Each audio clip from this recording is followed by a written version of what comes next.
ਸਤਿ ਸ਼੍ਰੀ ਅਕਾਲ। ਤੁਸੀਂ ਦੇਖ ਰਹੇ ਹੋ ਜੀ ਪੰਜਾਬ ਮਿਲ ਯੂਐਸਏ ਟੀਵੀ ਤੇ ਮੈਂ ਸੁਰਭੀ ਸ਼ਰਮਾ ਇੱਕ ਵਾਰ ਫਿਰ ਤੋਂ ਹਾਜ਼ਰ ਹੋ ਚੁੱਕੀ ਹਾਂ ਪ੍ਰੋਗਰਾਮ ਇੰਟਰਨੈਸ਼ਨਲ ਅਪਡੇਟ ਲੈ ਕੇ। ਪ੍ਰੋਗਰਾਮ ਦੇ ਵਿੱਚ ਸਭ ਤੋਂ ਵੱਡੀ ਅਪਡੇਟ ਸਾਹਮਣੇ ਆ ਰਹੀ ਹੈ ਜੀ ਡੈਪੋਟੇਸ਼ਨ ਨੂੰ ਲੈ ਕੇ। ਦੇਸ਼ ਨਿਕਾਲੇ ਦੀ ਮੁਹਿੰਮ ਅਮਰੀਕਾ ਦੇ ਵਿੱਚ ਜਾਰੀ ਹੈ ਔਰ ਇਸ ਮੁਹਿੰਮ ਦੇ ਵਿੱਚ ਡੋਨਲਡ ਟਰੰਪ ਅਲੱਗ-ਅਲੱਗ ਫੈਸਲੇ ਲੈਂਦੇ ਹੋਏ ਨਜ਼ਰ ਵੀ ਆ ਰਹੇ ਨੇ। ਗੈਰ ਕਾਨੂੰਨੀ ਪ੍ਰਵਾਸੀਆਂ ਨੂੰ ਅਮਰੀਕਾ 'ਚ ਕੱਢਣਾ ਡੋਨਲਡ ਟਰੰਪ ਦੀ ਸਭ ਤੋਂ ਪਹਿਲੀ ਤਰਜੀਹ ਹੈ और इस तरजीह ਦੇ ਵਿੱਚ ਡੋਨਲਡ ਟਰੰਪ ਆਪਣੀ ਪੂਰੀ ਕੋਸ਼ਿਸ਼ ਕਰ ਰਹੇ ਨੇ ਕਿ ਕਿਸੇ ਨਾ ਕਿਸੇ ਤਰੀਕੇ ਦੇ ਨਾਲ ਇਹਨਾਂ ਗੈਰ ਕਾਨੂੰਨੀ ਪ੍ਰਵਾਸੀਆਂ ਨੂੰ ਦੇਸ਼ ਤੋਂ ਬਾਹਰ ਕੱਢਿਆ ਜਾ ਸਕੇ।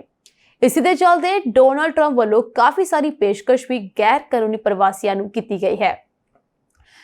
ਪਹਿਲਾਂ ਡੋਨਲਡ ਟਰੰਪ ਗੈਰ ਕਾਨੂੰਨੀ ਪ੍ਰਵਾਸੀਆਂ ਨੂੰ ਉਹਨਾਂ ਦੇ ਮੁਲਕਾਂ ਵਿੱਚ ਭੇਜਦੇ ਸਨ। ਜਿਸ ਮੁਲਕ ਦੇ ਵਿੱਚ ਗੈਰ ਕਾਨੂੰਨੀ ਪ੍ਰਵਾਸੀ ਮੌਜੂਦ ਹੈ, ਯਾਨੀ ਕਿ ਜਿਸ ਮੁਲਕ ਦੇ ਨਾਲ ਗੈਰ ਕਾਨੂੰਨੀ ਪ੍ਰਵਾਸੀ ਦਾ ਤਾਲੁਕ है उस गैर कानूनी प्रवासी ਨੂੰ ਉੱਥੇ ਭੇਜਿਆ ਜਾਂਦਾ ਸੀ। ਇਸ ਤੋਂ ਇਲਾਵਾ ਜਥੇ ਬਣਾ ਕੇ ਯਾਨੀ ਕਿ ਗਰੁੱਪਸ ਦੇ ਵਿੱਚ ਵੀ ਗੈਰ ਕਾਨੂੰਨੀ ਪ੍ਰਵਾਸੀਆਂ ਨੂੰ ਅਲੱਗ-ਅਲੱਗ ਦੇਸ਼ਾਂ ਵਿੱਚ ਭੇਜਿਆ ਜਾਂਦਾ ਸੀ। ਦੈਨ ਉੱਥੋਂ ਦੀ ਉਹਨਾਂ ਨੂੰ ਉਹਨਾਂ ਦੇ ਮੁਲਕਾਂ ਤੇ ਭੇਜਿਆ ਜਾਂਦਾ ਸੀ। ਪਰ ਹੁਣ ਡੋਨਲਡ ਟਰੰਪ ਨੇ ਇੱਕ ਥੋੜੀ ਜਿਹੀ ਚੇਂਜਿੰਗ ਕੀਤੀ ਹੈ, ਯਾਨੀ ਕਿ ਥੋੜੀ ਜਿਹੀ ਤਬਦੀਲੀ ਉਹਨਾਂ ਨੇ ਡਿਪੋਰਟ ਨੂੰ ਲੈ ਕੇ ਕੀਤੀ ਹੈ। ਮੈਂ ਸਿੱਧੇ ਤੌਰ ਤੇ ਕਹਾਂ ਤੇ ਇੱਕ ਦੇਸ਼ ਨੂੰ ਲੈ ਕੇ ਹੁਣ ਡਿਪੋਰਟ ਕੀਤੇ ਗੈਰ ਕਾਨੂੰਨੀ ਪ੍ਰਵਾਸੀਆਂ ਨੂੰ ਉਹਨਾਂ ਮੁਲਕਾਂ ਵਿੱਚ ਨਹੀਂ ਭੇਜਿਆ ਜਾਏਗਾ ਜਿੱਥੇ ਉਹਨਾਂ ਨੂੰ ਪਹਿਲਾਂ ਭੇਜਿਆ ਜਾ ਰਿਹਾ ਸੀ, ਬਲਕਿ ਇਸ ਲਈ ਹੁਣ ਇੱਕ ਹੋਰ ਮੁਲਕ ਚੁਣਿਆ ਗਿਆ ਹੈ ਜਿੱਥੇ ਇਹਨਾਂ ਲੋਕਾਂ ਨੂੰ ਭੇਜਣ ਦੀ ਤਿਆਰੀ ਕੀਤੀ ਜਾ ਰਹੀ ਹੈ। ਪਰ ਇਹ ਕਿਹਾ ਜਾ ਰਿਹਾ ਹੈ ਕਿ ਇਹ ਮੁਲਕ ਉਹਨਾਂ ਲੋਕਾਂ ਲਈ ਬਹੁਤ ਵੱਡਾ ਖਤਰਾ ਪੈਦਾ ਕਰ ਸਕਦਾ ਹੈ। ਜੀ ਹਾਂ, ਡੋਨਲਡ ਟਰੰਪ ਵੱਲੋਂ ਹਜ਼ਾਰਾਂ ਗੈਰ ਕਾਨੂੰਨੀ ਪ੍ਰਵਾਸੀਆਂ ਨੂੰ ਮੌਤ ਦੇ ਮੂੰਹ ਵਿੱਚ ਧੱਕਣ ਦੀ ਪੂਰੀ ਤਿਆਰੀ ਕੀਤੀ ਜਾ ਚੁੱਕੀ ਹੈ। ਇਹ ਮੈਂ ਇਸ ਕਰਕੇ ਕਹਿ ਰਹੀ ਹਾਂ ਕਿਉਂਕਿ ਜਿਸ ਮੁਲਕ ਨੂੰ ਡੋਨਲਡ ਟਰੰਪ ਨੇ ਗੈਰ ਕਾਨੂੰਨੀ ਪ੍ਰਵਾਸੀਆਂ ਲਈ ਚੁਣਿਆ ਹੈ ਉਹ ਉਹਨਾਂ ਦੀ ਜਾਨ ਲਈ ਖਤਰਾ ਬਣ ਸਕਦੀ ਹੈ। ਇਹ ਮੈਂ ਨਹੀਂ ਕਹਿ ਰਹੀ, ਇਹ ਰਿਪੋਰਟ ਕਹਿ ਰਹੀ ਹੈ। ਰਿਪੋਰਟ ਵਿੱਚ ਕਿਹਾ ਗਿਆ ਹੈ ਕਿ ਡੋਨਲਡ ਟਰੰਪ ਨੇ ਅਮਰੀਕਾ ਤੋਂ ਡਿਪੋਰਟ ਕੀਤੇ ਗੈਰ ਕਾਨੂੰਨੀ ਪ੍ਰਵਾਸੀਆਂ ਨੂੰ ਹੁਣ ਲੀਬੀਆ ਭੇਜਣ ਦੀ ਤਿਆਰੀ ਕਰ ਲਈ ਹੈ। ਜੀ ਹਾਂ, ਅਮਰੀਕਾ ਸਰਕਾਰ ਹੁਣ ਗੈਰ ਕਾਨੂੰਨੀ ਪ੍ਰਵਾਸੀਆਂ ਨੂੰ ਪਨਾਮਾ, ਕੋਸਟਾਰੀਕਾ ਜਾਂ ਅਲ ਸਲਵਾਡੋਰ ਭੇਜਣ ਦੀ ਬਜਾਏ ਲੀਬੀਆ ਭੇਜਣਾ ਸ਼ੁਰੂ ਕਰ ਰਹੀ ਹੈ। ਇੱਕ ਰਿਪੋਰਟ ਦੇ ਮੁਤਾਬਕ ਡਿਪੋਰਟੇਸ਼ਨ ਦੀ ਇਹ ਪ੍ਰਕਿਰਿਆ ਅਮਰੀਕੀ ਫੌਜ ਵੱਲੋਂ ਕੀਤੀ ਜਾਵੇਗੀ ਅਤੇ 1-2 ਦਿਨਾਂ ਵਿੱਚ ਪਹਿਲਾ ਜਹਾਜ਼ ਰਵਾਨਾ ਹੋ ਸਕਦਾ ਹੈ। ਉੱਤਰੀ ਅਫਰੀਕਾ ਦਾ ਇਸ ਮੁਲਕ ਵਿੱਚ, ਇਹ ਮੁਲਕ ਜੋ ਉੱਤਰੀ ਅਫਰੀਕਾ ਦੇ ਵਿੱਚ ਸਥਿਤ ਹੈ, 2011 ਤੋਂ ਘਰੇਲੂ ਜੰਗ ਇਸ ਵਿੱਚ ਛਿੜੀ ਹੋਈ ਹੈ ਅਤੇ ਲੋਕ ਇੱਥੋਂ ਦੇ ਲੋਕ ਜਿਹੜੇ ਨੇ ਆਪਣੀਆਂ ਜਾਨਾਂ ਬਚਾਉਣ ਵਾਸਤੇ ਦੂਸਰੇ ਮੁਲਕਾਂ ਦਾ ਸਹਾਰਾ ਲੈ ਰਹੇ ਨੇ, ਜਾਂ ਮੈਂ ਕਹਾਂ ਕਿ ਲੋਕ ਆਪਣੀ ਜਾਨ ਬਚਾ ਕੇ ਯੂਰੋਪੀ ਮੁਲਕਾਂ ਵੱਲ ਜਾ ਰਹੇ ਹਨ। ਪਰ ਡੋਨਲਡ ਟਰੰਪ ਇਸੇ ਦੇਸ਼ ਵਿੱਚ ਆਪਣੇ ਦੇਸ਼ ਤੋਂ ਡਿਪੋਰਟ ਕੀਤੇ ਗੈਰ ਕਾਨੂੰਨੀ ਪ੍ਰਵਾਸੀਆਂ ਨੂੰ ਭੇਜਣਾ ਚਾਹੁੰਦੇ ਨੇ। ਸੋ ਜਿਹੇ ਵਿੱਚ ਅਮਰੀਕਾ ਤੋਂ ਡਿਪੋਰਟ ਪ੍ਰਵਾਸੀਆਂ ਦੀ ਜਾਨ ਜਾਣੀ ਲਗਭਗ ਤੈਅ ਮੰਨੀ ਜਾ ਰਹੀ ਹੈ। ਅਮਰੀਕਾ ਦੇ ਵਿਦੇਸ਼ ਵਿਭਾਗ ਵੱਲੋਂ ਆਪਣੇ ਨਾਗਰਿਕਾਂ ਲਈ ਇੱਕ ਟਰੈਵਲ ਐਡਵਾਈਜ਼ਰੀ ਵੀ ਜਾਰੀ ਕੀਤੀ ਗਈ ਹੈ, ਯਾਨੀ ਕਿ ਅਮਰੀਕੀ ਨਾਗਰਿਕਾਂ ਲਈ ਇਹ ਐਡਵਾਈਜ਼ਰੀ ਬਹੁਤ ਜ਼ਿਆਦਾ ਜ਼ਰੂਰੀ ਹੈ ਕਿਉਂਕਿ ਇਹ ਐਡਵਾਈਜ਼ਰੀ ਉਸੇ ਦੇਸ਼ ਨਾਲ ਜੁੜੀ ਹੋਈ ਹੈ ਜਿਸ ਦੇਸ਼ ਵਿੱਚ ਡੋਨਲਡ ਟਰੰਪ ਗੈਰ ਕਾਨੂੰਨੀ ਪ੍ਰਵਾਸੀ ਨੂੰ ਭੇਜਣਾ ਚਾਹੁੰਦੇ ਨੇ। ਯਾਨੀ ਕਿ ਇਹ ਐਡਵਾਈਜ਼ਰੀ ਜਾਰੀ ਕੀਤੀ ਗਈ ਹੈ ਦਰਜਾ 4 ਦੀ ਟਰੈਵਲ ਐਡਵਾਈਜ਼ਰੀ ਹੈ, ਜਿਸ ਵਿੱਚ ਚੇਤਾਵਨੀ ਦਿੱਤੀ ਗਈ ਹੈ ਕਿ ਅਮਰੀਕਨਸ ਭੁੱਲ ਕੇ ਵੀ ਲੀਬੀਆ ਨਾ ਜਾਣ ਜਿੱਥੇ ਅੰਤਾਂ ਦਾ ਅਪਰਾਧ, ਅੱਤਵਾਦ, ਬਾਰੂਦੀ ਸੁਰੰਗਾਂ, ਘਰੇਲੂ ਜੰਗ ਅਤੇ ਅਗਵਾ ਵਰਗੀਆਂ ਵਾਰਦਾਤਾਂ ਆਮ ਹੋ ਰਹੀਆਂ ਹਨ। ਇਸ ਕਰਕੇ ਲੋਕਾਂ ਨੂੰ ਉੱਥੇ ਨਹੀਂ ਜਾਣਾ ਚਾਹੀਦਾ। ਲੀਬੀਆ ਵਿੱਚ ਜੇ ਕੋਈ ਯੂਰਪ ਜਾਣ ਦੀ ਤਿਆਰੀ ਕਰਦਾ ਹੈ, ਫੜਿਆ ਜਾਂਦਾ ਹੈ ਤਾਂ ਉਸ ਨੂੰ ਗੋਲੀ ਮਾਰ ਦਿੱਤੀ ਜਾਂਦੀ ਹੈ, ਜਿਸ ਦੇ ਮੱਦੇਨਜ਼ਰ ਵੱਡਾ ਸਵਾਲ ਪੈਦਾ ਹੁੰਦਾ ਹੈ ਕਿ ਅਮਰੀਕਾ ਤੋਂ ਡਿਪੋਰਟ ਪ੍ਰਵਾਸੀ ਆਪਣੇ ਜੱਦੀ ਮੁਲਕਾਂ ਵੱਲ ਕਿਵੇਂ ਰਵਾਨਾ ਹੋ ਸਕਣਗੇ, ਕਿਉਂਕਿ ਅਗਰ ਇਹਨਾਂ ਪ੍ਰਵਾਸੀਆਂ ਨੂੰ ਲੀਬੀਆ ਵਿੱਚ ਭੇਜਿਆ ਜਾਏਗਾ, ਲੀਬੀਆ ਤੋਂ ਇਹਨਾਂ ਨੂੰ ਉਹਨਾਂ ਦੇ ਮੁਲਕਾਂ ਦੇ ਵਿੱਚ ਭੇਜਣਾ ਇੱਕ ਵੱਡਾ ਸਵਾਲ ਹੈ। ਅਗਰ ਉੱਥੇ ਇਹ ਕਿਹਾ ਜਾਂਦਾ ਹੈ ਕਿ ਅਗਰ ਕੋਈ ਯੂਰਪ ਜਾਣ ਬਾਰੇ ਸੋਚਦਾ ਹੈ ਜਾਂ ਉੱਥੇ ਜਾਣ ਦੀ ਤਿਆਰੀ ਕਰਦਾ ਹੋਇਆ ਫੜਿਆ ਜਾਂਦਾ ਹੈ ਤੇ ਉਸ ਨੂੰ ਗੋਲੀ ਮਾਰ ਦਿੱਤੀ ਜਾਂਦੀ ਹੈ, ਤਾਂ ਫਿਰ ਇਹ ਗੈਰ ਕਾਨੂੰਨੀ ਪ੍ਰਵਾਸੀ ਆਪਣੇ ਜੱਦੀ ਮੁਲਕਾਂ 'ਚ ਵਾਪਸ ਕਿਵੇਂ ਜਾਣਗੇ? ਫਿਲਹਾਲ ਟਰੰਪ ਸਰਕਾਰ ਵੱਲੋਂ ਸਪਸ਼ਟ ਨਹੀਂ ਕੀਤਾ ਗਿਆ ਕਿ ਕਿਹੜੇ ਮੁਲਕਾਂ ਨਾਲ ਸੰਬੰਧਿਤ ਗੈਰ ਕਾਨੂੰਨੀ ਪ੍ਰਵਾਸੀਆਂ ਨੂੰ ਲੀਬੀਆ ਡਿਪੋਰਟ ਕੀਤਾ ਜਾਵੇਗਾ। ਹੁਣ ਤੱਕ ਏਸ਼ੀਅਨ ਅਤੇ ਅਫਰੀਕੀ ਮੂਲ ਦੇ ਜ਼ਿਆਦਾਤਰ ਪ੍ਰਵਾਸੀਆਂ ਨੂੰ ਕੋਸਟਾਰੀਕਾ ਅਤੇ ਪਨਾਮਾ ਡਿਪੋਰਟ ਕੀਤਾ ਜਾ ਰਿਹਾ ਸੀ, ਜਦਕਿ ਅਪਰਾਧਕ ਪਿਛੋਕੜ ਵਾਲੇ ਲੋਕ ਅਲ ਸਲਵਾਡੋਰ ਦੀਆਂ ਜੇਲ੍ਹਾਂ ਵਿੱਚ ਭੇਜੇ ਜਾ ਰਹੇ ਸਨ। ਹੁਣ ਟਰੰਪ ਸਰਕਾਰ ਅਫਰੀਕੀ ਮੁਲਕਾਂ ਨਾਲ ਸਮਝੌਤੇ ਕਰਨ ਦੇ ਯਤਨ ਕਰ ਰਹੀ ਹੈ ਤਾਂ ਕਿ ਗੈਰ ਕਾਨੂੰਨੀ ਪ੍ਰਵਾਸੀਆਂ ਨਾਲ ਲੱਦੇ ਕੁਝ ਜਹਾਜ਼ ਇੱਧਰ ਭੇਜੇ ਜਾ ਸਕਣ। ਲੀਬੀਆ ਤੋਂ ਇਲਾਵਾ ਅੰਗੋਲਾ, ਮਾਲਡੋਵਾ, ਰਵਾਂਡਾ ਅਤੇ ਬੈਨਿਨ ਵਰਗੇ ਮੁਲਕਾਂ ਵੱਲ ਵੀ ਗੈਰ ਕਾਨੂੰਨੀ ਪ੍ਰਵਾਸੀ ਭੇਜਣ ਬਾਰੇ ਗੱਲਬਾਤ ਚੱਲ ਰਹੀ ਹੈ। ਇਹਨਾਂ ਦੇ ਨਾਲ ਜਦੋਂ ਸਮਝੌਤਾ ਤੈਅ ਹੋ ਜਾਏਗਾ, ਇਸ ਤੋਂ ਬਾਅਦ ਜੋ ਗੈਰ ਕਾਨੂੰਨੀ ਪ੍ਰਵਾਸੀ ਅਮਰੀਕਾ ਵਿੱਚ ਮੌਜੂਦ ਨੇ ਉਹਨਾਂ ਨੂੰ ਇਹਨਾਂ ਦੇਸ਼ਾਂ ਵਿੱਚ ਭੇਜਿਆ ਜਾਵੇਗਾ। ਫਿਲਹਾਲ ਇਹਨਾਂ ਮੁਲਕਾਂ ਵੱਲੋਂ ਅਮਰੀਕਾ ਸਰਕਾਰ ਦੀ ਪੇਸ਼ਕਸ਼ ਤੇ ਕੋਈ ਹੁੰਗਾਰਾ ਨਹੀਂ ਦਿੱਤਾ ਗਿਆ। ਇਸ ਕਰਕੇ ਅਮਰੀਕੀ ਸਰਕਾਰ ਇਹਨਾਂ ਦੇ ਹੁੰਗਾਰੇ ਦਾ ਵੇਟ ਕਰ ਰਹੀ ਹੈ। ਅਗਰ ਇਹ ਸਹਿਮਤ ਹੋ ਜਾਂਦੇ ਨੇ ਦੈਨ ਡੋਨਲਡ ਟਰੰਪ ਆਪਣਾ ਅਗਲਾ ਕਦਮ ਗੈਰ ਕਾਨੂੰਨੀ ਪ੍ਰਵਾਸੀਆਂ ਲਈ ਚੁੱਕਣਗੇ। ਦੱਸ ਦਈਏ ਕਿ ਇੱਕ ਦਿਨ ਪਹਿਲਾਂ ਹੀ ਟਰੰਪ ਸਰਕਾਰ ਵੱਲੋਂ ਸੈਲਫ ਡਿਪੋਰਟ ਹੋਣ ਵਾਲੇ ਪ੍ਰਵਾਸੀਆਂ ਨੂੰ $1000 ਦੀ ਅਦਾਇਗੀ ਕਰਨ ਅਤੇ ਮਨਚਾਹੀ 에ਅਰਲਾਈਨ ਵਿੱਚ ਟਿਕਟ ਬੁੱਕ ਕਰਾਉਣ ਦੀ ਪੇਸ਼ਕਸ਼ ਕੀਤੀ ਗਈ ਸੀ। ਇਹ ਪੇਸ਼ਕਸ਼ ਇਹਨਾਂ ਪ੍ਰਵਾਸੀਆਂ ਨੂੰ ਇਸ ਕਰਕੇ ਕੀਤੀ ਗਈ ਸੀ ਤਾਂ ਕਿ ਅਮਰੀਕੀ ਸਰਕਾਰ ਦਾ ਖਰਚਾ ਬਚ ਸਕੇ। ਇਸ ਦੇ ਨਾਲ ਹੀ ਗੈਰ ਕਾਨੂੰਨੀ ਪ੍ਰਵਾਸੀਆਂ ਨੂੰ ਦੇਸ਼ ਵਿੱਚੋਂ ਕੱਢਣਾ ਆਸਾਨ ਹੋ ਜਾਏ। ਅਗਰ ਕੋਈ ਗੈਰ ਕਾਨੂੰਨੀ ਪ੍ਰਵਾਸੀ ਖੁਦ ਦੇਸ਼ ਤੋਂ ਬਾਹਰ ਜਾਣ ਦੀ ਇੱਛਾ ਜਤਾਉਂਦਾ ਹੈ ਤੇ ਉਸ ਨੂੰ ਅਮਰੀਕੀ ਸਰਕਾਰ $1000 ਦੇਵੇਗੀ। ਇਸ ਦੇ ਨਾਲ ਉਹ ਆਪਣੀ ਮਨਪਸੰਦ 에ਅਰਲਾਈਨ ਦੇ ਵਿੱਚ ਵੀ ਜਾ ਕੇ ਬੈਠ ਕੇ ਜਾ ਸਕਦਾ ਹੈ। ਸੇ ਖਾਸ ਪੇਸ਼ਕਸ਼ ਕੀਤੀ ਗਈ ਹੈ। ਇਮੀਗ੍ਰੇਸ਼ਨ ਮਾਹਰਾਂ ਦੇ ਮੁਤਾਬਕ ਇਹ ਪੇਸ਼ਕਸ਼ ਹਰ ਪ੍ਰਵਾਸੀ ਨੂੰ ਫੜਨ ਤੇ ਖਰਚ ਹੋ ਰਹੇ $17000, ਯਾਨੀ ਕਿ ਤੁਸੀਂ ਅੰਦਾਜ਼ਾ ਲਗਾ ਸਕਦੇ ਹੋ ਕਿ ਲੱਖਾਂ ਤੋਂ ਵੀ ਜ਼ਿਆਦਾ ਗਿਣਤੀ ਵਿੱਚ ਪ੍ਰਵਾਸੀ ਉੱਥੇ ਮੌਜੂਦ ਨੇ ਔਰ ਹਰ ਇੱਕ ਪ੍ਰਵਾਸੀ ਨੂੰ ਫੜਨ ਦੀ ਕੀਮਤ ਹੈ $17000 ਜੋ ਖਰਚ ਹੁੰਦੇ ਸੀ। ਇਸ ਨੂੰ ਘਟਾਉਣ ਵਾਸਤੇ ਤਾਂ ਕਿ ਇਹਨਾਂ ਖਰਚਾ ਨਾ ਹੋ ਸਕੇ ਇਹ ਪੇਸ਼ਕਸ਼ ਕੀਤੀ ਗਈ ਹੈ, ਯਾਨੀ ਕਿ $17000 ਬਚਾਉਣ ਵਾਸਤੇ ਇਹ ਪੇਸ਼ਕਸ਼ ਕੀਤੀ ਗਈ। ਪਰ ਲੀਬੀਆ ਵਰਗੇ ਮੁਲਕ ਵਿੱਚ ਪ੍ਰਵਾਸੀਆਂ ਨੂੰ ਭੇਜਣ ਦੀਆਂ ਤਿਆਰੀਆਂ ਦਾ ਤਿੱਖਾ ਵਿਰੋਧ ਹੋ ਰਿਹਾ ਹੈ ਕਿਉਂਕਿ ਇੱਥੇ ਇਨ੍ਹਾਂ ਗੈਰ ਕਾਨੂੰਨੀ ਪ੍ਰਵਾਸੀਆਂ ਦੀ ਜਾਨ ਨੂੰ ਖਤਰਾ ਹੋ ਸਕਦਾ ਹੈ। ਇਹ ਕੋਈ ਗਾਰੰਟੀ ਨਹੀਂ ਹੈ ਕਿ ਇਸ ਦੇਸ਼ ਵਿੱਚ ਜਾਣ ਤੋਂ ਬਾਅਦ ਇਹ ਲੋਕ ਆਪਣੇ ਜੱਦੀ ਮੁਲਕਾਂ ਵਿੱਚ ਵਾਪਸ ਜਾ ਪਾਉਣਗੇ ਕਿ ਨਹੀਂ ਪਾਉਣਗੇ। ਅਮਰੀਕਨ ਸਿਵਲ ਲਿਬਰਟੀਜ਼ ਯੂਨੀਅਨ ਅਤੇ ਹੋਰਨਾਂ ਮਨੁੱਖੀ ਅਧਿਕਾਰੀ ਜਥੇਬੰਦੀਆਂ ਵੱਲੋਂ ਇਸ ਕਦਮ ਦਾ ਤਿੱਖਾ ਵਿਰੋਧ ਕੀਤਾ ਜਾ ਰਿਹਾ ਹੈ ਅਤੇ ਇਹ ਕਿਹਾ ਜਾ ਰਿਹਾ ਹੈ ਕਿ ਅਮਰੀਕੀ ਸਰਕਾਰ ਨੂੰ ਇਸ ਕਦਮ ਨੂੰ ਚੁੱਕਣ ਤੋਂ ਪਹਿਲਾਂ ਇੱਕ ਵਾਰ ਫਿਰ ਤੋਂ ਵਿਚਾਰ ਕਰ ਲੈਣਾ ਚਾਹੀਦਾ ਹੈ। ਫਿਲਹਾਲ ਇਹ ਕਿਹਾ ਜਾ ਰਿਹਾ ਹੈ ਕਿ ਇੱਕ ਜਹਾਜ਼ ਜੋ ਹੈ ਥੋੜੇ ਦਿਨਾਂ ਤੱਕ ਲੀਬੀਆ ਲਈ ਰਵਾਨਾ ਹੋ ਜਾਏਗਾ। ਇਸ ਤੋਂ ਬਾਅਦ ਕਿੰਨੇ ਜਹਾਜ਼ ਹੋ ਜਾਣਗੇ ਲੀਬੀਆ ਨੂੰ ਇਹ ਵੀ ਕੋਈ ਜਾਣਕਾਰੀ ਨਹੀਂ ਹੈ। ਇਸ ਤੋਂ ਇਲਾਵਾ ਇਹ ਵੀ ਨਹੀਂ ਪਤਾ ਹੈ ਕਿ ਕਿਹੜੇ-ਕਿਹੜੇ ਮੁਲਕਾਂ ਦੇ ਲੋਕ ਜਿਹੜੇ ਨੇ ਇਸ ਦੇਸ਼ ਵਿੱਚ ਜਾਣਗੇ। ਫਿਲਹਾਲ ਇਸ ਦੀ ਲਿਸਟ ਵੀ ਬਹੁਤ ਜਲਦ ਸਾਹਮਣੇ ਆ ਜਾਏਗੀ ਪਰ ਅਮਰੀਕੀ ਸਰਕਾਰ ਦਾ ਇਹ ਫੈਸਲਾ ਕਿਤੇ ਨਾ ਕਿਤੇ ਪ੍ਰਵਾਸੀਆਂ ਦੀ ਜਾਨ ਨੂੰ ਖਤਰਾ ਪੈਦਾ ਕਰ ਰਿਹਾ ਹੈ। ਹੁਣ ਗੱਲ ਕਰਦੇ ਹਾਂ ਜੀ ਭਾਰਤ ਤੇ ਪਾਕਿਸਤਾਨ ਦਰਮਿਆਨ ਪੈਦਾ ਹੋਇਆ ਉਹ ਤਣਾਅ ਜੋ ਦਿਨ ਪ੍ਰਤੀ ਦਿਨ ਵਧਦਾ ਜਾ ਰਿਹਾ ਹੈ।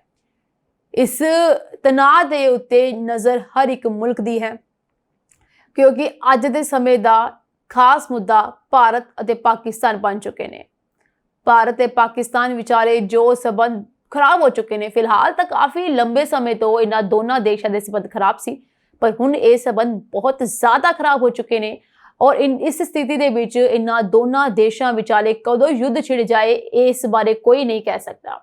ਫਿਲਹਾਲ ਹਰ ਕੋਈ ਇਹੀ ਕਹਿ ਰਿਹਾ ਹੈ ਕਿ ਯੁੱਧ ਨਹੀਂ ਛਿੜਨਾ ਚਾਹੀਦਾ।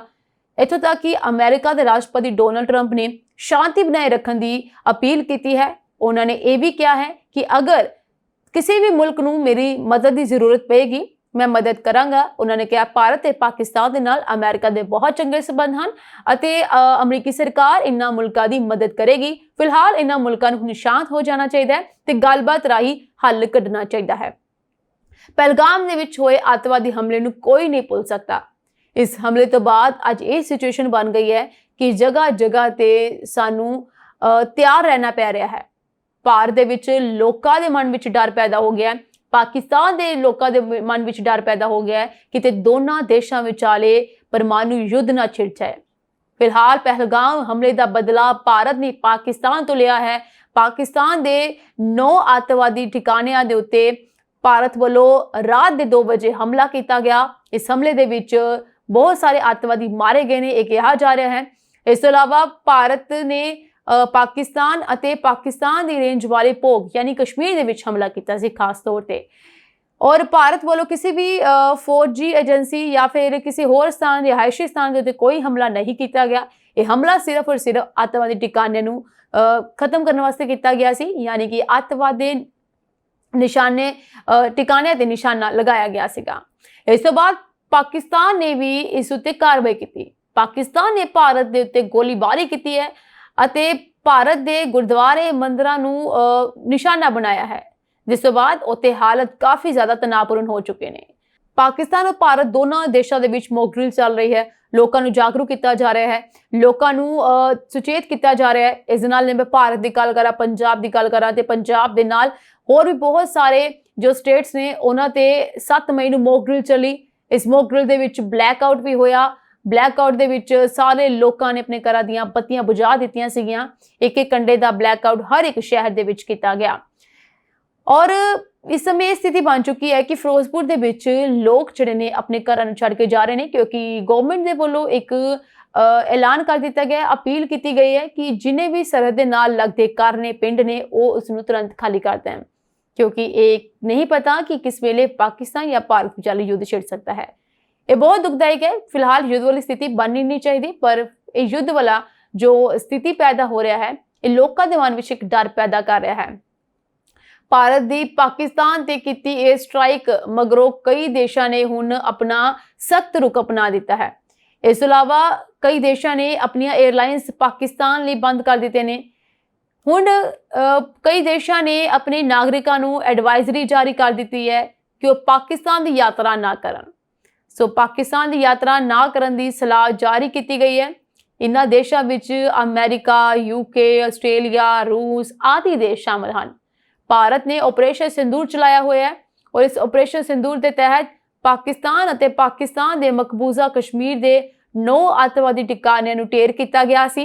भारतीय हवाई कार्रवाई और लाइन ऑफ कंट्रोल से पाकिस्तान वालों भारी गोलीबारी की प्रतिक्रिया के मद्देनजर यह चेतावनी जारी की गई है। एक सुरक्षा चेतावनी के विच अमेरिका ने कहा है कि अमरीकी नागरिकों को अतवाद और हथियारबंद टकराव की संभावना के कारण भारत और पाकिस्तान सरहद और कंट्रोल रेखा के नेड़े के खेतरां लई यात्रा ना करो सलाह दी गई है। अमरीकी विदेश विभाग ने आम तौर पर पाकिस्तान के लिए यात्रा ते मुड़ विचार करो सलाह जारी की है। अमरीकी राज विभाग ने अपने नागरिकों को भारत पाकिस्तान सरहदी खेतरां जम्मू कश्मीर, बलोचिस्तान और खैबर पख्तूनख्वा विच ना जाने की चेतावनी भी दी है।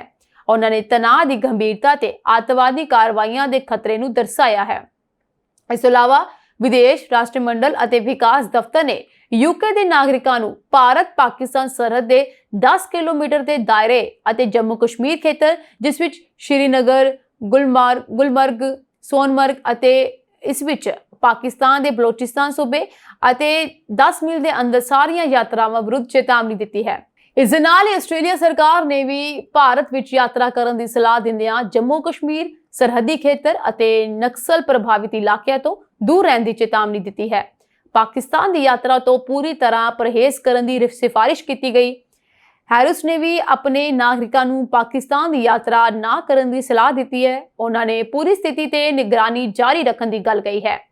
तनाव कारण EVA air, Korean air, Thai airways और होर कई एशियाई एयरलाइन ने पाकिस्तान हवाई खेतरां तो गुजरन वालियां उड़ानां नूं मुड़ निर्देशित किया है, जिस नाल यात्रा समय विच वाधा होया। वख-वख देशों ने यात्रियों को अपनी यात्रा दौरान एयरलाइन नाल संपर्क करके हालात बारे ताज़ा जानकारी लैन और स्थानक सरकारां वल्लों जारी हदायतां दी पालना करन लई कहा है, ताकि लोगों को यात्रा करने समय किसी भी तरीके की परेशानी का सामना ना करना पवे। फिलहाल उन्होंने ये कहा गया है कि जदों तक ये तनाव जो है नहीं खत्म हो जाता या फिर शांति का माहौल पैदा नहीं हो जाता, यात्रियों को इन्हां देशों के विच खास तौर पर पाकिस्तान के विच यात्रा करने तो बचाव करना चाहिए या फिर यात्रा नहीं करनी चाहिए है। पहलगाम के विच होए इस आतवादी हमले ने हर किसी को झंझोड़ के रख दिता सीगा। इस तो बाद भारत ने कसम खाधी सी कि इसका बदला जरूर लिया जाएगा। इसी बदले के तहत भारत ने पाकिस्तान के उत्ते हमला किया, खास तौर पर आतवादी ठिकानों के उत्ते, और बहुत सारे आतवादियों को मार मुकाया। तुहानूं दस देवां कि इस तो बाद काफ़ी ज़्यादा सिक्योरिटी और सुरक्षा को लैके प्रबंध किए गए। भारत ही नहीं, पाकिस्तान दे विच भी खास प्रबंध किए गए।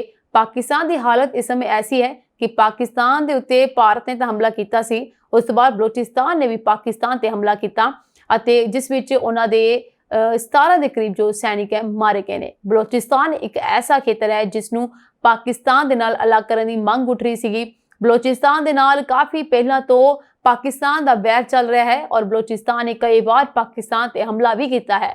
ਪਰ ਹੁਣ ਇੰਡੀਆ ਦੇ ਨਾਲ ਹੋਈ ਜੰਗ ਦਾ ਫਾਇਦਾ ਚੁੱਕਦੇ ਹੋਏ ਬਲੋਚਿਸਤਾਨ ਤੇ ਮੌਜੂਦ ਸਾਰੇ ਹੀ ਸਿਪਾਹੀਆਂ ਨੂੰ, ਪਾਕਿਸਤਾਨੀ ਸੈਨਿਕ ਸੀ, ਉਹਨਾਂ ਨੂੰ ਭਾਰਤ ਦੇ ਨਾਲ ਸਰਹੱਦ ਤੇ ਕਾਇਮ ਕਰਨ ਲਈ ਯਾਨੀ ਕਿ ਉੱਥੇ ਤੈਨਾਤ ਕਰਨ ਲਈ ਬੁਲਾ ਲਿਆ ਗਿਆ ਸੀਗਾ, ਜਿਸ ਕਰਕੇ ਬਲੋਚਿਸਤਾਨ ਦੇ ਵਿੱਚ ਜਿੰਨੇ ਵੀ ਪਾਕਿਸਤਾਨੀ ਫੌਜੀ ਸੀ ਉਹਨਾਂ ਨੇ ਸਾਰਿਆਂ ਨੇ ਉੱਥੋਂ ਪਲਾਨ ਕਰਕੇ ਭਾਰਤ ਦੇ ਨਾਲ ਲੱਗਦੇ ਸਰਹੱਦ ਵੱਲ ਜਾਣਾ ਸ਼ੁਰੂ ਕਰ ਦਿੱਤਾ। ਇਸੇ ਦੇ ਵਿੱਚ ਹੀ IED ਧਮਾਕਾ ਜਿਹੜਾ ਹੋ ਜਾਂਦਾ ਹੈ, ਜਿਸ ਵਿੱਚ 17 ਦੇ ਕਰੀਬ ਪਾਕਿਸਤਾਨੀ ਫੌਜੀ ਜਿਹੜੇ ਨੇ ਉਹ ਹਲਾਕ ਹੋ ਜਾਂਦੇ ਨੇ, ਯਾਨੀ ਕਿ ਉਹਨਾਂ ਦੀ ਮੌਤ ਹੋ ਜਾਂਦੀ ਹੈ। ਪਰ ਇਸ ਦਰਮਿਆਨ ਪਾਕਿਸਤਾਨ ਦੇ ਹਾਲਾਤ ਹੁਣ ਹੋਰ ਬੱਤਰ ਹੁੰਦੇ ਜਾ ਰਹੇ ਨੇ। ਹੁਣ ਗੱਲ ਇਹ ਆ ਜਾਂਦੀ ਹੈ ਕਿ ਇਸ ਦੇ ਬਾਵਜੂਦ ਵੀ ਪਾਕਿਸਤਾਨ ਇੰਡੀਆ ਤੇ ਹਮਲਾ ਕਰਨਾ ਜਾਰੀ ਰੱਖੇਗਾ ਜਾਂ ਰੁਕ ਜਾਏਗਾ। ਪਾਕਿਸਤਾਨ ਦੇ ਨਾਲ ਹੋਏ ਹਮਲੇ ਤੋਂ ਬਾਅਦ ਭਾਰਤ ਦੇ ਵਿੱਚ ਵੀ ਚਿੰਤਾ ਦਾ ਮਾਹੌਲ ਹੈ ਅਤੇ ਲੋਕਾਂ ਦੀ ਸੁਰੱਖਿਆ ਦੇ ਲਈ ਭਾਰਤ ਵੱਲੋਂ ਵੀ ਖਾਸ ਪ੍ਰਬੰਧ ਕੀਤੇ ਜਾ ਰਹੇ ਨੇ। ਭਾਰਤ ਦੀਆਂ ਕਾਫੀ ਸਾਰੀਆਂ ਹਵਾਈ ਯਾਤਰਾ ਜਿਹੜੀਆਂ ਨੇ ਉਹ ਕੈਂਸਲ ਕਰ ਦਿੱਤੀਆਂ ਗਈਆਂ ਨੇ। ਇਸ ਤੋਂ ਇਲਾਵਾ ਲੋਕਾਂ ਨੂੰ ਸਲਾਹ ਦਿੱਤੀ ਗਈ ਹੈ ਕਿ ਫਿਲਹਾਲ ਉਹ ਆਪਣੀ ਯਾਤਰਾ ਨੂੰ ਥੋੜਾ ਜਿਹਾ ਮੁਲਤਵੀ ਕਰਨ, ਕਿਉਂਕਿ ਹਲੇ ਹਾਲਾਤ ਬਿਲਕੁਲ ਠੀਕ ਨਹੀਂ ਹੈ। ਇਨ੍ਹਾਂ ਹਾਲਾਤਾਂ ਦੇ ਵਿੱਚ ਲੋਕਾਂ ਨੂੰ ਹਵਾਈ ਯਾਤਰਾ ਕਰਨ ਤੋਂ ਪਰਹੇਜ਼ ਕਰਨਾ ਚਾਹੀਦਾ ਹੈ, ਕਿਉਂਕਿ ਕਿਸੇ ਵੀ ਸਮੇਂ ਕੀ ਹਮਲਾ ਹੋ ਜਾਏ ਇਸ ਬਾਰੇ ਕੋਈ ਜਾਣਕਾਰੀ ਨਹੀਂ ਹੈ। ਇਸ ਕਰਕੇ ਇसी ਸੁਰੱਖਿਆ ਦੇ ਮੱਦੇਨਜ਼ਰ ਭਾਰਤ ਦੇ ਵਿੱਚ ਕਾਫੀ ਜ਼ਿਆਦਾ ਹਵਾਈ ਅੱਡਿਆਂ ਨੂੰ ਬੰਦ ਕਰ ਦਿੱਤਾ ਗਿਆ। ਸੋ ਪਾਕਿਸਤਾਨ ਅੱਤਵਾਦੀਆਂ ਦੇ 9 ਟਿਕਾਣੇ ਨੂੰ ਤਬਾਹ ਕਰਨ ਤੋਂ ਬਾਅਦ ਇੰਡੀਆ ਨੇ ਆਪਣਾ ਬਦਲਾ ਲਿਆ ਸੀ। ਉਦੋਂ ਤੋਂ ਦੇਸ਼ ਦੇ ਸੁਰੱਖਿਆ ਬਲ ਹਾਈ ਅਲਰਟ ਤੇ ਹਨ। ਸਾਵਧਾਨੀ ਦੇ ਤੌਰ ਤੇ 25 ਹਵਾਈ ਅੱਡਿਆਂ ਨੂੰ ਅਸਥਾਈ ਤੌਰ ਤੇ ਬੰਦ ਕਰ ਦਿੱਤਾ ਗਿਆ। ਇਸ ਕਾਰਨ 300 ਤੋਂ ਵੱਧ ਉਡਾਨਾਂ ਵੀ ਰੱਦ ਕਰ ਦਿੱਤੀਆਂ ਗਈਆਂ ਹਨ। ਸੋ ਏਅਰ ਇੰਡੀਆ, ਇੰਡੀਗੋ, ਸਪਾਈਸਜੈਟ, ਏਅਰ ਇੰਡੀਆ ਐਕਸਪ੍ਰੈਸ, ਆਕਾਸ਼ਾ ਏਅਰ ਅਤੇ ਕੁਝ ਵਿਦੇਸ਼ੀ 에ਅਰਲਾਈਨਸ ਨੇ ਕਈ ਹਵਾਈ ਅੱਡਿਆਂ ਤੋਂ ਆਪਣੀਆਂ ਸੇਵਾਵਾਂ ਰੱਦ ਕਰ ਦਿੱਤੀਆਂ ਹਨ, ਤਾਂ ਕਿ ਯਾਤਰੀਆਂ ਨੂੰ ਕਿਸੇ ਤਰੀਕੇ ਦੀ ਕੋਈ ਵੀ ਪਰੇਸ਼ਾਨੀ ਦਾ ਸਾਹਮਣਾ ਨਾ ਕਰਨਾ ਪਵੇ ਅਤੇ ਉਹਨਾਂ ਦੀ ਜਾਨ ਨੂੰ ਕਿਸੇ ਪ੍ਰਕਾਰ ਦਾ ਕੋਈ ਖਤਰਾ ਨਾ ਹੋਵੇ। ਸੂਤਰਾਂ ਦੇ ਹਵਾਲੇ ਦੇ ਨਾਲ ਇਹ ਕਿਹਾ ਗਿਆ ਹੈ ਕਿ ਦੇਸ਼ ਦੇ ਉੱਤਰੀ ਅਤੇ ਪੱਛਮੀ ਹਿੱਸਿਆਂ ਵਿੱਚ ਘੱਟੋ-ਘੱਟ 25 ਹਵਾਈ ਅੱਡਿਆਂ ਨੂੰ ਅਸਥਾਈ ਤੌਰ ਤੇ ਬੰਦ ਕਰ ਦਿੱਤਾ ਗਿਆ ਹੈ। ਇਨ੍ਹਾਂ ਹਵਾਈ ਅੱਡਿਆਂ ਵਿੱਚ ਸ਼੍ਰੀਨਗਰ, ਲੇਹ, ਜੰਮੂ ਕਸ਼ਮੀਰ, ਅੰਮ੍ਰਿਤਸਰ, ਪਠਾਨਕੋਟ, ਚੰਡੀਗੜ੍ਹ, ਜੋਧਪੁਰ, ਜੈਸਲਮੇਰ, ਸ਼ਿਮਲਾ, ਧਰਮਸ਼ਾਲਾ ਅਤੇ ਜਾਮਨਗਰ ਸ਼ਾਮਲ ਹਨ। ਇਸ ਦੇ ਨਾਲ ਹੀ 에ਅਰਲਾਈਨ ਨੇ ਵੀ ਵੱਖ-ਵੱਖ ਹਵਾਈ ਅੱਡਿਆਂ ਤੋਂ ਆਉਣ ਜਾਣ ਵਾਲੀਆਂ 300 ਤੋਂ ਵੱਧ ਉਡਾਨਾਂ ਰੱਦ ਕਰ ਦਿੱਤੀਆਂ ਹਨ। ਸੋ ਇਸ ਤੋਂ ਇਲਾਵਾ ਇਸ ਦਾ ਪ੍ਰਭਾਵ ਹੁਣ 에ਅਰਲਾਈਨ ਤੇ ਬਹੁਤ ਵੱਡਾ ਪਵੇਗਾ। ਇੰਡੀਗੋ ਨੇ ਹਵਾਈ ਖੇਤਰ ਦੀਆਂ ਪਾਬੰਦੀਆਂ ਕਾਰਨ 10 ਮਈ ਦੀ ਸਵੇਰ ਤੱਕ ਅੰਮ੍ਰਿਤਸਰ ਅਤੇ ਸ਼੍ਰੀਨਗਰ ਸਮੇਤ ਵੱਖ-ਵੱਖ ਘਰੇਲੂ ਹਵਾਈ ਅੱਡਿਆਂ ਤੋਂ 165 ਤੋਂ ਵੱਧ ਉਡਾਨਾਂ ਰੱਦ ਕਰ ਦਿੱਤੀਆਂ ਹਨ। ਸੂਤਰਾਂ ਨੇ ਦੱਸਿਆ ਕਿ ਏਅਰ ਇੰਡੀਆ ਅਤੇ ਏਅਰ ਇੰਡੀਆ ਐਕਸਪ੍ਰੈਸ ਦੀਆਂ ਲਗਭਗ 140 ਉਡਾਨਾਂ ਰੱਦ ਕਰ ਦਿੱਤੀਆਂ ਗਈਆਂ। ਏਅਰ ਇੰਡੀਆ ਨੇ ਕਿਹਾ ਕਿ ਜੰਮੂ, ਸ਼੍ਰੀਨਗਰ, ਲੇਹ, ਜੋਧਪੁਰ, ਅੰਮ੍ਰਿਤਸਰ, ਭੁਜ, ਜਾਮਨਗਰ, ਚੰਡੀਗੜ੍ਹ ਅਤੇ ਰਾਜਕੋਟ ਲਈ ਏਅਰ ਇੰਡੀਆ ਦੀਆਂ ਉਡਾਨਾਂ 10 ਮਈ ਨੂੰ ਸ਼ਾਮ 5:30 ਵਜੇ ਤੱਕ ਰੱਦ ਕਰ ਦਿੱਤੀਆਂ ਗਈਆਂ ਹਨ, ਕਿਉਂਕਿ ਹਵਾਬਾਜ਼ੀ ਅਧਿਕਾਰੀਆਂ ਨੇ ਇਨ੍ਹਾਂ ਹਵਾਈ ਅੱਡਿਆਂ ਨੂੰ ਬੰਦ ਕਰਨ ਲਈ ਨੋਟੀਫਿਕੇਸ਼ਨ ਜਾਰੀ ਕੀਤਾ ਹੈ। ਇਸ ਤੋਂ ਇਲਾਵਾ ਤੁਹਾਨੂੰ ਦੱਸ ਦਵਾਂ ਕਿ 10 ਮਈ ਨੂੰ ਸਵੇਰੇ 5:30 ਵਜੇ ਇਹਨਾਂ ਨੂੰ ਮੁੜ ਤੋਂ ਚਾਲੂ ਕਰ ਦਿੱਤਾ ਜਾਏਗਾ। ਫਿਲਹਾਲ 10 ਮਈ ਤੱਕ ਸਾਰੀਆਂ ਉਡਾਨਾਂ ਰੱਦ ਕਰ ਦਿੱਤੀਆਂ ਗਈਆਂ ਹਨ ਅਤੇ ਯਕੀਨੀ ਬਣਾਇਆ ਜਾ ਰਿਹਾ ਹੈ ਕਿ ਹਾਲਾਤ ਜਿਹੜੇ ਨੇ ਉਹ ਸਧਾਰਨ ਹੋ ਜਾਣ, ਨੋਰਮਲ ਹੋ ਜਾਣ। ਉਦੋਂ ਤੱਕ ਅਗਰ ਇਹ ਨੋਰਮਲ ਨਹੀਂ ਹੁੰਦੇ, ਯਾਨੀ ਕਿ ਅਸ਼ਾਂਤੀ ਫੈਲਦੀ ਹੈ ਜਾਂ ਫਿਰ ਕੁਝ ਐਸੀ ਸਥਿਤੀ ਪੈਦਾ ਹੁੰਦੀ ਹੈ ਯੁੱਧ ਵਾਲੀ, ਤਾਂ ਉਸ ਤੋਂ ਬਾਅਦ ਵੀ ਇਹ ਹਵਾਈ ਖੇਤਰ ਬੰਦ ਰਹਿ ਸਕਦੇ ਨੇ।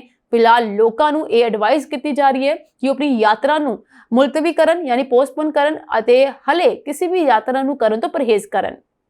ਪਰ ਇੱਕ ਹੋਰ ਗੱਲ ਇੱਥੇ ਆ ਜਾਂਦੀ ਹੈ ਕਿ ਬਹੁਤ ਸਾਰੇ ਲੋਕਾਂ ਨੇ, ਹਜ਼ਾਰਾਂ ਦੀ ਗਿਣਤੀ ਵਿੱਚ ਲੋਕਾਂ ਨੇ ਟਿਕਟਾਂ ਬੁੱਕ ਕਰਾਈਆਂ ਹੋਈਆਂ ਸੀ, ਪਰ ਹੁਣ ਹਵਾਈ ਯਾਤਰਾ ਰੱਦ ਹੋ ਚੁੱਕੀ ਹੈ। ਇਸ ਵਿੱਚ ਵੱਡਾ ਸਵਾਲ ਲੋਕਾਂ ਲਈ ਇਹ ਪੈਦਾ ਹੁੰਦਾ ਹੈ ਕਿ ਉਹਨਾਂ ਨੂੰ ਉਹਨਾਂ ਦੇ ਪੈਸੇ ਵਾਪਸ ਮਿਲਣਗੇ ਕਿ ਨਹੀਂ। ਪਰ ਦੱਸਵਾਂ ਕਿ ਲੋਕਾਂ ਨੂੰ ਉਹਨਾਂ ਦੇ ਪੂਰੇ ਪੈਸੇ ਜਿਹੜੇ ਨੇ ਵਾਪਸ ਮਿਲਣਗੇ। ਏਅਰ ਇੰਡੀਆ ਨੇ ਇਸ ਬਾਰੇ ਇੱਕ ਪੋਸਟ ਸ਼ੇਅਰ ਕੀਤਾ ਟਵਿੱਟਰ ਵਿੱਚ ਅਤੇ ਕਿਹਾ ਹੈ ਕਿ ਜਿਨ੍ਹਾਂ ਯਾਤਰੀਆਂ ਨੇ ਇਸ ਸਮੇਂ ਦੌਰਾਨ ਯਾਤਰਾ ਲਈ ਟਿਕਟਾਂ ਬੁੱਕ ਕਰਵਾਈਆਂ ਹਨ, ਉਹਨਾਂ ਨੂੰ ਟਿਕਟਾਂ ਦੀ ਦੁਬਾਰਾ ਬੁਕਿੰਗ ਲਈ ਕੋਈ ਖਰਚਾ ਨਹੀਂ ਦੇਣਾ ਪਵੇਗਾ। ਟਿਕਟ ਰੱਦ ਹੋਣ ਤੇ ਵੀ ਪੂਰਾ ਰਿਫੰਡ ਦਿੱਤਾ ਜਾਵੇਗਾ। ਇੰਡੀਗੋ ਨੇ ਕਿਹਾ ਕਿ ਹਵਾਈ ਖੇਤਰ ਤੇ ਪਾਬੰਦੀਆਂ ਬਾਰੇ ਸਰਕਾਰੀ ਨੋਟੀਫਿਕੇਸ਼ਨ ਦੇ ਕਾਰਨ ਕਈ ਹਵਾਈ ਅੱਡਿਆਂ ਜਿਵੇਂ ਅੰਮ੍ਰਿਤਸਰ, ਬੀਕਾਨੇਰ, ਚੰਡੀਗੜ੍ਹ, ਧਰਮਸ਼ਾਲਾ, ਗਵਾਲੀਅਰ, ਜੰਮੂ, ਜੋਧਪੁਰ, ਕਿਸ਼ਨਗੜ੍ਹ, ਲੇਹ, ਰਾਜਕੋਟ ਅਤੇ ਸ਼੍ਰੀਨਗਰ ਤੋਂ 10 ਮਈ 2025 ਨੂੰ ਸ਼ਾਮ 5:30 ਵਜੇ ਤੱਕ ਇੰਡੀਗੋ ਦੀਆਂ 165 ਤੋਂ ਵੱਧ ਉਡਾਨਾਂ ਰੱਦ ਕੀਤੀਆਂ ਗਈਆਂ ਹਨ। 에ਅਰਲਾਈਨ ਨੇ ਇਹ ਵੀ ਕਿਹਾ ਹੈ ਕਿ ਜਿਨ੍ਹਾਂ ਯਾਤਰੀਆਂ ਦੀਆਂ ਉਡਾਨਾਂ ਪ੍ਰਭਾਵਿਤ ਹੋਈਆਂ ਹਨ, ਉਹ ਅਗਲੀ ਉਪਲਬਧ ਉਡਾਨ ਤੇ ਆਪਣੀ ਬੁਕਿੰਗ ਦੁਬਾਰਾ ਸ਼ਡਿਊਲ ਕਰ ਸਕਦੇ ਹਨ ਜਾਂ ਬਿਨਾਂ ਕਿਸੇ ਵਾਧੂ ਕੀਮਤ ਦੇ ਆਪਣੀ ਬੁਕਿੰਗ ਰੱਦ ਕਰ ਸਕਦੇ ਹਨ ਅਤੇ ਉਹਨਾਂ ਨੂੰ ਪੂਰਾ ਰਿਫੰਡ ਵੀ ਦਿੱਤਾ ਜਾਵੇਗਾ। ਸੋ ਇੰਡੀਗੋ ਦੀ ਜੇ ਗੱਲ ਕੀਤੀ ਜਾਵੇ ਤਾਂ ਇੰਡੀਗੋ ਰੋਜ਼ਾਨਾ ਲਗਭਗ 2200 ਉਡਾਨਾਂ ਚਲਾਉਂਦੀ ਹੈ ਔਰ ਹੁਣ ਉਸ ਦੀਆਂ ਉਡਾਨਾਂ ਜੋ ਹੈ ਲਗਭਗ ਰੱਦ ਹੋ ਚੁੱਕੀਆਂ ਨੇ। ਇਸ ਕਰਕੇ ਇਸ ਦਾ ਨੁਕਸਾਨ ਵੀ ਕਾਫੀ ਜ਼ਿਆਦਾ ਹੋ ਰਿਹਾ, ਪ੍ਰਭਾਵ ਵੀ ਪੈ ਰਿਹਾ। ਪਰ ਇਸ ਵੇਲੇ ਸਭ ਤੋਂ ਜ਼ਿਆਦਾ ਜੋ ਅਹਿਮ ਹੈ ਉਹ ਹੈ ਯਾਤਰੀਆਂ ਦੀ ਸੁਰੱਖਿਆ ਔਰ ਇਸ ਸੁਰੱਖਿਆ ਦੇ ਮੱਦੇਨਜ਼ਰ ਹੀ ਇਹ ਫੈਸਲਾ ਲਿਆ ਗਿਆ ਹੈ ਕਿ ਕੋਈ ਵੀ ਹਵਾਈ ਅੱਡੇ ਤੋਂ ਇਹ ਜਹਾਜ਼ ਜਿਹੜੇ ਨੇ ਨਹੀਂ ਚੱਲਣਗੇ। ਭਾਰਤ ਅਤੇ ਪਾਕਿਸਤਾਨ ਵਿਚਾਲੇ ਵੱਧਦੇ ਤਣਾਅ ਦੇ ਮੱਦੇਨਜ਼ਰ ਹੁਣ ਹਰ ਇੱਕ ਦੇਸ਼ ਦੇ ਮੰਤਰੀ, ਰਾਸ਼ਟਰਪਤੀ ਜਾਂ ਪ੍ਰਧਾਨ ਮੰਤਰੀ ਆਪਣਾ ਆਪਣਾ ਬਿਆਨ ਦੇ ਰਹੇ ਨੇ। ਇਸੇ ਦੇ ਨਾਲ ਹੀ ਇਜ਼ਰਾਈਲ ਨੇ ਭਾਰਤ ਦੇ ਸਮਰਥਨ ਦੀ ਗੱਲ ਕੀਤੀ ਹੈ। ਜੇ ਮੈਂ ਗੱਲ ਕਰਾਂ ਇਸ ਤੋਂ ਬਾਅਦ ਅਮਰੀਕਾ ਦੀ, ਤੇ ਅਮਰੀਕਾ ਨੇ ਵੀ ਭਾਰਤ ਅਤੇ ਪਾਕਿਸਤਾਨ ਦੀ ਮਦਦ ਦੀ ਗੱਲ ਕੀਤੀ ਹੈ। ਡੋਨਾਲਡ ਟਰੰਪ ਨੇ ਇਸ ਹਮਲੇ ਤੋਂ ਬਾਅਦ ਯਾਨੀ ਕਿ ਜਦੋਂ ਭਾਰਤ ਵੱਲੋਂ ਪਾਕਿਸਤਾਨ ਤੇ ਹਮਲਾ ਕੀਤਾ ਗਿਆ ਤੇ ਇਸ ਦੀ ਪਹਿਲੀ ਪ੍ਰਤੀਕਿਰਿਆ ਦਿੱਤੀ ਹੈ। ਡੋਨਾਲਡ ਟਰੰਪ ਨੇ ਕਿਹਾ ਕਿ ਇਹ ਜੋ ਹੋ ਗਿਆ ਹੁਣ ਇਸ ਤੋਂ ਬਾਅਦ ਕੁਝ ਵੀ ਐਸਾ ਨਹੀਂ ਹੋਣਾ ਚਾਹੀਦਾ। ਡੋਨਾਲਡ ਟਰੰਪ ਚਾਹੁੰਦੇ ਨੇ ਕਿ ਦੋਨੋਂ ਦੇਸ਼ ਆਪਸ ਵਿੱਚ ਮਿਲ ਕੇ ਬੈਠ ਕੇ ਗੱਲਬਾਤ ਕਰਨ। ਸੋ ਭਾਰਤ ਅਤੇ ਪਾਕਿਸਤਾਨ ਵਿਚਾਲੇ ਵੱਧਦੇ ਤਣਾਅ ਦੇ ਮਾਹੌਲ ਵਿੱਚ ਅਮਰੀਕੀ ਰਾਸ਼ਟਰਪਤੀ ਡੋਨਾਲਡ ਟਰੰਪ ਨੇ ਦੋਹਾਂ ਦੇਸ਼ਾਂ ਨੂੰ ਜੰਗ ਰੋਕਣ ਦੀ ਅਪੀਲ ਕੀਤੀ ਹੈ ਅਤੇ ਕਿਹਾ ਹੈ ਕਿ ਜੇਕਰ ਉਹ ਕਿਸੇ ਵੀ ਤਰ੍ਹਾਂ ਮਦਦ ਕਰ ਸਕਦੇ ਹਨ ਤਾਂ ਉਹ ਪੂਰੀ ਤਰ੍ਹਾਂ ਨਾਲ ਮੌਜੂਦ ਹੋਣਗੇ। ਟਰੰਪ ਨੇ ਪੱਤਰਕਾਰਾਂ ਦੇ ਨਾਲ ਗੱਲਬਾਤ ਕਰਦਿਆਂ ਦੱਸਿਆ ਕਿ ਇਹ ਬਹੁਤ ਭਿਆਨਕ ਹੈ ਅਤੇ ਮੇਰੀ ਪੋਜੀਸ਼ਨ ਹੈ ਕਿ ਮੈਂ ਦੋਹਾਂ ਦੇਸ਼ਾਂ ਨੂੰ ਚੰਗੀ ਤਰ੍ਹਾਂ ਜਾਣਦਾ ਹਾਂ। ਸੋ ਉਹ ਚਾਹੁੰਦੇ ਹਨ ਕਿ ਇਹ ਟਕਰਾਅ ਹੁਣ ਰੁਕ ਜਾਵੇ ਅਤੇ ਦੋਵੇਂ ਇੱਕ ਦੂਜੇ ਨਾਲ ਖਿਲਵਾੜ ਕਰ ਰਹੇ ਹਨ, ਪਰ ਹੁਣ ਇਹ ਰੁਕਣਾ ਚਾਹੀਦਾ ਹੈ। ਉਹਨਾਂ ਨੇ ਕਿਹਾ ਕਿ ਜੇ ਉਹ ਕੁਝ ਕਰ ਸਕਦੇ ਹਨ ਤਾਂ ਉਹ ਜ਼ਰੂਰ ਕਰਨਗੇ। ਟਰੰਪ ਨੇ ਇਹ ਵੀ ਕਿਹਾ ਕਿ ਅਮਰੀਕਾ ਦੇ ਦੋਹਾਂ ਦੇਸ਼ਾਂ ਨਾਲ ਚੰਗੇ ਸਬੰਧ ਹਨ ਅਤੇ ਉਹ ਚਾਹੁੰਦੇ ਹਨ ਕਿ ਭਾਰਤ ਅਤੇ ਪਾਕਿਸਤਾਨ ਆਪਣੇ ਵਿਵਾਦਾਂ ਨੂੰ ਆਪਸੀ ਗੱਲਬਾਤ ਰਾਹੀਂ ਹੱਲ ਕਰਨ, ਨਾ ਕਿ ਯੁੱਧ ਕਰਕੇ। ਉਹਨਾਂ ਨੇ ਦੋਹਾਂ ਦੇਸ਼ਾਂ ਵਿਚਾਲੇ ਚੱਲ ਰਹੀ ਲੰਬੀ ਟਕਰਾਅ ਦੀ ਇਤਿਹਾਸਕ ਪਿਛੋਕੜ ਦਾ ਜ਼ਿਕਰ ਵੀ ਕੀਤਾ ਅਤੇ ਕਿਹਾ ਕਿ ਉਹ ਦਹਾਕਿਆਂ ਤੋਂ ਲੜ ਰਹੇ ਹਨ, ਬਹੁਤ ਲੰਬਾ ਸਮਾਂ ਹੋ ਗਿਆ। ਇਹ ਬਿਆਨ ਉਸ ਸਮੇਂ ਆਇਆ ਜਦੋਂ ਭਾਰਤ ਨੇ ਪਹਿਲਗਾਮ ਦੇ ਅੱਤਵਾਦੀ ਹਮਲੇ ਦੇ ਜਵਾਬ ਵਿੱਚ ਪਾਕਿਸਤਾਨ ਅਤੇ ਪਾਕਿਸਤਾਨ ਕਬਜ਼ੇ ਵਾਲੇ ਕਸ਼ਮੀਰ ਵਿੱਚ 9 ਅੱਤਵਾਦੀ ਠਿਕਾਣਿਆਂ ਤੇ ਹਮਲਾ ਕੀਤਾ ਸੀ, ਯਾਨੀ ਕਿ 에ਅਰ ਸਟ੍ਰਾਈਕ ਕੀਤੀ ਸੀ। ਇਸ ਕਾਰਵਾਈ ਤੋਂ ਬਾਅਦ ਦੋਹਾਂ ਦੇਸ਼ਾਂ ਵਿਚਾਲੇ ਤਣਾਅ ਇੱਕ ਵਾਰ ਫਿਰ ਉੱਚੀ ਚੋਟੀ ਤੇ ਪਹੁੰਚ ਗਿਆ। ਟਰੰਪ ਨੇ ਆਖਰ 'ਚ ਉਮੀਦ ਜਤਾਈ ਕਿ ਇਹ ਟਕਰਾਅ ਜਲਦੀ ਹੀ ਖਤਮ ਹੋ ਜਾਵੇਗਾ ਅਤੇ ਜੇਕਰ ਲੋੜ ਪਈ ਤਾਂ ਅਮਰੀਕਾ ਮਦਦ ਲਈ ਤਿਆਰ ਹੈ, ਪਰ ਇਸ ਨੂੰ ਜਲਦੀ ਰੁਕ ਜਾਣਾ ਚਾਹੀਦਾ ਹੈ। ਇਸ ਦੇ ਨਾਲ ਚੀਨ ਦੀ ਜੇ ਮੈਂ ਗੱਲ ਕਰਾਂ, ਜੋ ਹਮੇਸ਼ਾ ਪਾਕਿਸਤਾਨ ਦੇ ਨਾਲ ਰਿਹਾ ਹੈ, ਚੀਨ ਨੇ ਵੀ ਪਾਕਿਸਤਾਨ ਨੂੰ ਮਦਦ ਦੇਣ ਦੀ, ਸਮਰਥਨ ਕਰਨ ਦੀ ਗੱਲ ਕਹੀ ਹੈ। ਫਿਲਹਾਲ ਜਦੋਂ ਇਹ ਹਮਲਾ ਹੋਇਆ ਤੇ ਪਾਕਿਸਤਾਨ ਦੇ ਮੰਤਰੀਆਂ ਵੱਲੋਂ ਅਮਰੀਕਾ ਦੇ ਵਿਦੇਸ਼ ਮੰਤਰੀ ਦੇ ਨਾਲ ਗੱਲਬਾਤ ਕੀਤੀ ਗਈ। ਇਸ ਤੋਂ ਬਾਅਦ ਅਲੱਗ-ਅਲੱਗ ਦੇਸ਼ਾਂ ਦੇ ਮੰਤਰੀ ਜਿਹੜੇ ਨੇ ਭਾਰਤ ਅਤੇ ਪਾਕਿਸਤਾਨ ਦੇ ਨਾਲ ਗੱਲਬਾਤ ਕਰਨ ਦੀ ਕੋਸ਼ਿਸ਼ ਕਰ ਰਹੇ ਨੇ ਤਾਂ ਕਿ ਦੋਨਾਂ ਦੇਸ਼ਾਂ ਦੇ ਵਿੱਚ ਆਪਸੀ ਸੁਲਾਹ ਹੋ ਸਕੇ ਤੇ ਕੋਈ ਹੱਲ ਨਿਕਲ ਆ ਸਕੇ ਅਤੇ ਤੀਜਾ ਵਿਸ਼ਵ ਯੁੱਧ ਸ਼ੁਰੂ ਨਾ ਹੋ ਸਕੇ। ਲੋਕਾਂ ਦੇ ਮਨਾਂ ਦੇ ਵਿੱਚ ਇੱਕ ਡਰ ਪੈਦਾ ਹੋ ਚੁੱਕਿਆ ਕਿ ਹੁਣ ਇਜ਼ਰਾਈਲ ਹਮਾਸ ਦੇ ਹਮਲਿਆਂ ਤੋਂ ਬਾਅਦ, ਯੂਕਰੇਨ ਰੂਸ ਦੇ ਹਮਲਿਆਂ ਤੋਂ ਬਾਅਦ ਕਿਤੇ ਭਾਰਤ ਪਾਕਿਸਤਾਨ ਦਾ ਯੁੱਧ ਨਾ ਛਿੜ ਜਾਏ। ਇਹ ਉਹ ਦੇਸ਼ ਨੇ ਜਿਨ੍ਹਾਂ ਵਿੱਚ ਲੱਖਾਂ ਦੀ ਗਿਣਤੀ ਵਿੱਚ ਲੋਕਾਂ ਨੇ ਆਪਣੀ ਜਾਨ ਗਵਾ ਦਿੱਤੀ। ਅਗਰ ਭਾਰਤ ਪਾਕਿਸਤਾਨ ਦੇ ਵਿੱਚ ਵੀ ਐਸਾ ਹੁੰਦਾ ਹੈ ਤੇ ਇੱਥੇ ਦੇ ਲੋਕਾਂ ਦੀ ਜਾਨ ਜਾ ਸਕਦੀ ਹੈ, ਲੋਕਾਂ ਨੂੰ ਆਪਣੀ ਜਾਨ ਤੋਂ ਹੱਥ ਧੋਣਾ ਪੈ ਸਕਦਾ ਹੈ, ਕਿਉਂਕਿ ਇਹ ਯੁੱਧ ਕੋਈ ਛੋਟਾ ਮੋਟਾ ਯੁੱਧ ਨਹੀਂ ਹੈ। ਇਸ ਦਾ ਭਾਰੀ ਨੁਕਸਾਨ ਦੋਨਾਂ ਦੇਸ਼ਾਂ ਨੂੰ ਭੁਗਤਣਾ ਪੈ ਸਕਦਾ ਹੈ। ਇਸ ਕਰਕੇ ਆਪਣੇ ਨਾਗਰਿਕਾਂ ਦੀ ਸੁਰੱਖਿਆ ਲਈ ਅਤੇ ਦੇਸ਼ ਦੀ ਸੁਰੱਖਿਆ ਲਈ ਇਹਨਾਂ ਦੋਨਾਂ ਦੇਸ਼ਾਂ ਨੂੰ ਇੱਕ ਅਹਿਮ ਫੈਸਲਾ ਲੈਣਾ ਪਵੇਗਾ ਕਿ ਇਸ ਯੁੱਧ ਨੂੰ ਕਿਵੇਂ ਰੋਕਿਆ ਜਾ ਸਕੇ। ਸੋ ਹੁਣ ਆਉਣ ਵਾਲੇ ਸਮੇਂ ਵਿੱਚ ਭਾਰਤ ਪਾਕਿਸਤਾਨ ਦੇ ਵਿੱਚ ਕੀ ਕੁਝ ਗੱਲਬਾਤ ਹੁੰਦੀ ਹੈ ਜਾਂ ਫਿਰ ਕਿਸੇ ਗੱਲ ਤੇ ਸਹਿਮਤੀ ਬਣਦੀ ਹੈ ਕਿ ਨਹੀਂ ਬਣਦੀ, ਇਹਨਾਂ ਸਭ ਬਾਰੇ ਅਸੀਂ ਤੁਹਾਨੂੰ ਲਗਾਤਾਰ ਅਪਡੇਟ ਕਰਾਂਗੇ ਅਤੇ ਦੱਸਾਂਗੇ ਕਿ ਭਾਰਤ ਤੇ ਪਾਕਿਸਤਾਨ ਦੇ ਨਾਲ ਕਿਹੜੇ-ਕਿਹੜੇ ਮੁਲਕ ਹੋਰ ਸ਼ਾਮਲ ਨੇ, ਸਮਰਥਨ ਕਰ ਰਹੇ ਨੇ ਜਾਂ ਫਿਰ ਸਾਥ ਦੇਣ ਦਾ ਵਾਅਦਾ ਕਰ ਰਹੇ ਨੇ। ਸੋ ਅਮਰੀਕਾ ਕਿੰਨਾ ਕੁ ਸਾਥ ਭਾਰਤ ਤੇ ਪਾਕਿਸਤਾਨ ਦਾ ਦੇਗਾ, ਹਰ ਗੱਲ ਬਾਰੇ ਤੁਹਾਨੂੰ ਅਪਡੇਟ ਕਰਾਂਗੇ। ਤੁਸੀਂ ਬਣੇ ਰਹਿਣਾ ਸਾਡੇ ਚੈਨਲ ਪੰਜਾਬ ਮਿਲ USA TV ਦੇ ਨਾਲ। ਫਿਲਹਾਲ ਦੇ ਲਈ ਤੁਸੀਂ ਮੈਨੂੰ ਯਾਨੀ ਸੁਰਭੀ ਸ਼ਰਮਾ ਨੂੰ ਇਜਾਜ਼ਤ। ਤੁਹਾਡੇ ਸਭ ਦਾ ਜੀ ਬਹੁਤ-ਬਹੁਤ ਧੰਨਵਾਦ।